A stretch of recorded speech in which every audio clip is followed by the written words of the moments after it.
الحمدللہ رب العالمین والصلاة والسلام علی سید المرسلین وعلی آلہ وصحبہ اجمعین۔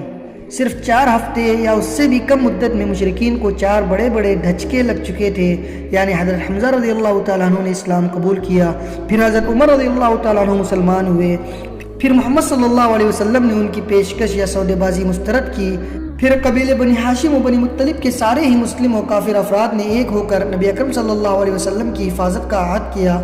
اس سے مشرکین چکرا گئے اور انہیں چکرانا ہی چاہیے تھا، کیونکہ ان کی سمجھ میں آ گیا کہ اگر انہوں نے نبی اکرم صلی اللہ علیہ وسلم کے قتل کا اقدام کیا تو آپ صلی اللہ علیہ وسلم کی حفاظت میں مکے کی وادی مشرکین کے خون سے لال ہو جائے گی، بلکہ ممکن ہے کہ ان کا مکمل صفایا ہی ہو جائے۔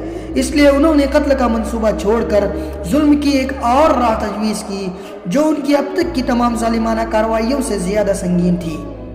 اس تجویز کے مطابق مشرکین وادی محصب میں خیف بنی کنانہ کے اندر جمع ہوئے اور آپس میں بنی ہاشم اور بنی مطلب کے خلاف یہ عہد کیا کہ نہ ان سے شادی بیاہ کریں گے، نہ خرید و فروخت کریں گے، نہ ان سے میل جول رکھیں گے، نہ ان کے گھروں میں جائیں گے، نہ ان سے بات چیت کریں گے، جب تک کہ وہ رسول اللہ صلی اللہ علیہ وسلم کو قتل کرنے کے لیے ان کے حوالے نہ کر دے۔ مشرکین نے اس بائیکاٹ کی دستاویز کے طور پر ایک صحیفہ لکھا جس میں اس بات کا عہد کیا گیا تھا کہ وہ بنی ہاشم کی طرف سے کبھی بھی کسی صلح کی پیشکش قبول نہ کریں گے، نہ ان کے ساتھ کسی طرح کی مروت برتیں گے، جب تک کہ وہ رسول اللہ صلی اللہ علیہ وسلم کو قتل کرنے کے لیے مشرکین کے حوالے نہ کر دے۔ ابن قیم رحمۃ اللہ علیہ کہتے ہیں کہ کہا جاتا ہے کہ صحیفہ منصور بن اکرمہ بن عامر بن ہاشم نے لکھا تھا اور بعض کے نزدیک نصر بن حارث نے لکھا تھا، لیکن صحیح بات یہ ہے کہ لکھنے والے بغیث بن عامر بن ہاشم تھا۔ رسول اللہ صلی اللہ علیہ وسلم نے اس پر بددعا کی اور اس کا ہاتھ شل ہو گیا۔ بہرحال یہ عہد طے پا گیا اور صحیفہ خانہ کعبہ کے اندر لٹکا دیا گیا۔ اس کے نتیجے میں ابو لہب کے علاوہ بنی ہاشم اور بنی مطلب کے سارے افراد، چاہے وہ مسلمان ہو یا کافر، شعب ابی طالب میں محبوس ہو گئے۔ یہ نبی اکرم صلی اللہ علیہ وسلم کی بعثت کا 7واں سال محرم کی چاند رات کا واقعہ ہے۔ اس بائیکاٹ کے نتیجے میں حالات نہایت سنگین ہو گئے، غلے اور سامان کی آمد بند ہو گئی، کیونکہ مکے میں جو غلہ یا سامان آتا تھا اسے مشرکین لپک کر خرید لیتے تھے، اس لیے محصورین کی حالت نہایت پتلی ہو گئی، انہیں پتے اور چمڑے کھانے پڑے۔ فاقہ کشی کا حال یہ تھا کہ بھوک سے بلکتے ہوئے بچوں اور عورتوں کی آوازیں گھاٹی کے باہر سنائی پڑتی تھی، ان کے پاس بمشکل ہی کوئی چیز پہنچ پاتی تھی، وہ بھی پسے پردہ۔ وہ لوگ حرمت والے مہینوں کے علاوہ باقی ایام میں اشیاء ضرورت کی خرید کے لیے گھاٹی سے باہر نکلتے بھی نہ تھے۔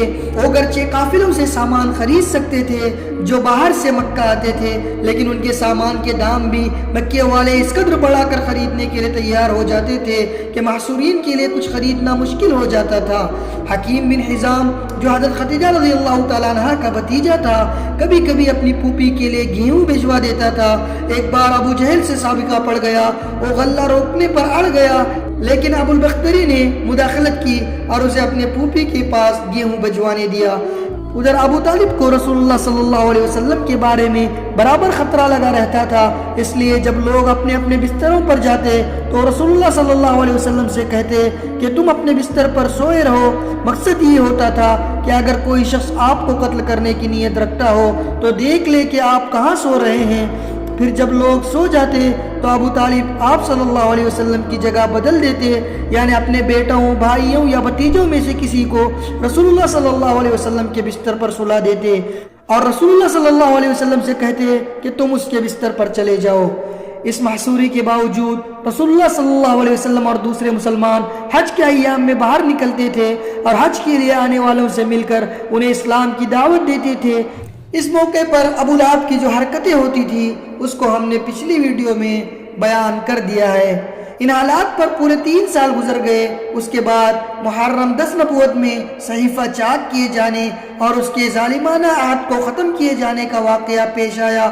اس کی وجہ یہ تھی کہ شروع ہی سے قریش کے کچھ لوگ اس عہد و پیما سے راضی تھے تو کچھ ناراض بھی تھے، اور انہی ناراض لوگوں نے اس صحیفے کو چاک کرنے کی کوشش کی۔ اس کا اصل محرک قبیلے بنو عامر کا ہشام بن عمرو نامی ایک شخص تھا۔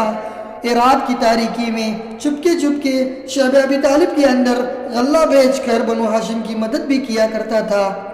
زہیر بن ابی امیہ مخزومی کے پاس پہنچا۔ زہیر کی ماں عاتقہ عبد المطلب کی صاحبزادی یعنی ابو طالب کی بہن تھی، اور اس سے کہا، زہیر کیا تمہیں یہ گوارا ہے کہ تم مزے سے کھاؤ پیو اور تمہارے ماموں کا وہ حال ہے جسے تم جانتے ہو؟ زہیر نے کہا، افسوس، میں تنہا کیا کر سکتا ہوں؟ ہاں، اگر میرے ساتھ کوئی اور آدمی ہوتا تو میں اس صحیفے کو پھاڑنے کے لیے یقیناً اٹھ پڑتا۔ اس نے کہا، اچھا تو ایک آدمی اور موجود ہے؟ پوچھا، کون ہے؟ کہا، میں ہوں۔ زہیر نے کہا، اچھا تو اب تیسرا آدمی تلاش کرو۔ اس پر ہشام مطعم بن عدی کے پاس گیا اور بنو ہاشم اور بنو مطلب سے، جو کہ عبد مناف کی اولاد تھے، مطعم کے قریبی نسبی تعلق کا ذکر کر کے اسے ملامت کی کہ اس نے اس ظلم پر قریش کی ہمنوائی کیوں کی۔ یاد رہے کہ مطعم بھی عبد مناف ہی کی نسل سے تھا۔ مطعم نے کہا، افسوس، میں تنہا کیا کر سکتا ہوں؟ ہشام نے کہا کہ ایک آدمی اور موجود ہے۔ مطعم نے پوچھا، کون ہے؟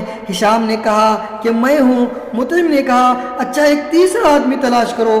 ہشام نے کہا، یہ بھی کر چکا ہوں۔ پوچھا، وہ کون ہے؟ کہا کہ زہیر بن ابی امیہ۔ مطعم نے کہا، اچھا تو اب چوتھا آدمی تلاش کرو۔ اس پر ہشام بن عمرو ابو البختری بن ہشام کے پاس گیا اور اس سے بھی اسی طرح کی گفتگو کی جیسے مطعم سے کی تھی۔ اس نے کہا، بھلا کوئی اس کی تائید بھی کرنے والا ہے؟ ہشام نے کہا، ہاں۔ پوچھا، کون ہے؟ کہا، زہیر بن ابی امیہ، مطعم بن عدی اور میں ہوں۔ اس نے کہا، اچھا تو اب پانچواں آدمی ڈھونڈو۔ اس کے لیے ہشام زمعہ بن اسود بن مطلب بن اسد کے پاس گیا اور اس سے گفتگو کرتے ہوئے بنو ہاشم کی قرابت اور ان کے حقوق یاد دلائے۔ اس نے کہا، بھلا جس کام کے لیے مجھے بلا رہے ہو اس سے کوئی اور بھی متفق ہے؟ ہشام نے کہا، ہاں، اور سب کے نام بتلائے۔ اس کے بعد وہ لوگ ایک جگہ جمع ہو کر آپس میں عہد و پیما کیا کہ صحیفہ چاک کرنا ہے۔ زہیر نے کہا کہ میں ابتدا کروں گا، یعنی سب سے پہلے میں ہی زبان کھولوں گا۔ صبح ہوئی تو سب لوگ حسب معمول اپنی اپنی محفلوں میں پہنچے۔ زہیر بھی ایک جوڑا زیب تن کیے ہوئے پہنچا۔ پہلے بیت اللہ کے 7 چکر لگائے، پھر لوگوں سے مخاطب ہو کر بولا، مکے والوں، کہ ہم کھانا کھائیں، کپڑے پہنیں اور بنو ہاشم تباہ و برباد ہو، نہ ان کے ہاتھ کچھ بیچا جائے نہ ان سے کچھ خریدا جائے۔ خدا کی قسم میں بیٹھ نہیں سکتا یہاں تک کہ اس ظالمانہ اور قرابت شکن صحیفے کو چاک کر دیا جائے۔ ابو جہل جو مسجد حرام کے ایک گوشے میں موجود تھا بولا، تم غلط کہتے ہو، خدا کی قسم اسے پھاڑا نہیں جا سکتا۔ اس پر زمعہ بن اسود نے کہا، بخدا تم زیادہ غلط کہتے ہو، جب یہ صحیفہ لکھا گیا تھا تب بھی ہم اس سے راضی نہیں تھے۔ اس پر ابو البختری نے گرہ لگائی، زمعہ ٹھیک کہہ رہا ہے، اس میں جو کچھ لکھا گیا ہے اس سے نہ ہم راضی ہیں نہ اسے ماننے کو تیار ہے۔ اس کے بعد مطعم بن عدی نے کہا کہ تم دونوں ٹھیک کہتے ہو اور جو اس کے خلاف کہتا ہے وہ غلط کہتا ہے۔ ہم اس صحیفے سے اور اس میں جو کچھ لکھا ہوا ہے اس سے اللہ کے حضور برات کا اظہار کرتے ہیں۔ پھر ہشام بن عمرو نے بھی اسی طرح کی بات کہی۔ یہ ماجرا دیکھ کر ابو جہل نے کہا، ہو نہ ہو یہ بات رات میں طے کی گئی ہے اور اس کا مشورہ یہاں کے بجائے کہیں اور کیا گیا ہے۔ اس دوران ابو طالب بھی حرم پاک کے ایک گوشے میں موجود تھے۔ ان کے آنے کی وجہ یہ تھی کہ اللہ تعالیٰ نے رسول اللہ صلی اللہ علیہ وسلم کو اس صحیفے کے بارے میں یہ خبر دی تھی کہ اس پر اللہ تعالیٰ نے کیڑے بھیج دیے ہیں جنہوں نے ظلم و ستم اور قرابت شکنی کی ساری باتیں چٹ کر دی ہیں اور صرف اللہ عز و جل کا ذکر باقی چھوڑا ہے۔ پھر نبی اکرم صلی اللہ علیہ وسلم نے اپنے چچا کو یہ بات بتائی تو قریش سے یہ کہنے آئے تھے کہ ان کے بھتیجے نے انہیں یہ اور خبر دی ہے کہ اگر وہ جھوٹا ثابت ہوا تو ہم تمہارے اور اس کے درمیان سے ہٹ جائیں گے اور تمہارا جو جی چاہے کرنا، لیکن اگر وہ سچا ثابت ہوا تو تمہیں ہمارے بائیکاٹ اور ظلم سے باز آنا ہوگا۔ جب قریش کو یہ بتایا گیا تو انہوں نے کہا، آپ انصاف کی بات کہہ رہے ہیں۔ ادھر ابو جہل اور باقی لوگوں کی نوک جھونک ختم ہوئی تو مطعم بن عدی صحیفہ چاک کرنے کے لیے اٹھا۔ کیا دیکھتا ہے کہ واقعی کیڑوں نے اس کا صفایا کر دیا ہے، صرف اللہ کا نام باقی رہ گیا ہے، اور جہاں جہاں اللہ کا نام تھا وہ بچا ہے یا کیڑوں نے اسے نہیں کھایا ہے۔ اس کے بعد صحیفہ چاک ہو گیا۔ رسول اللہ صلی اللہ علیہ وسلم اور بقیہ تمام حضرات شعب ابی طالب سے نکل آئے اور مشرکین نے آپ کی نبوت کی ایک عظیم الشان نشانی دیکھی، لیکن ان کا رویہ وہی رہا جس کا ذکر اس آیت میں ہے، وَإِن يَرَوْا آيَةً يُعْرِضُوا وَيَقُولُوا سِحْرٌ مُسْتَمِرٌ۔ اگر وہ کوئی نشانی دیکھتے ہیں تو رخ پھیر لیتے ہیں اور کہتے ہیں کہ یہ تو چلتا پھرتا جادو ہے۔ چنانچہ مشرکین نے اس نشانی سے بھی رخ پھیر لیا اور اپنے کفر کی راہ میں چند قدم اور آگے بڑھ گئے۔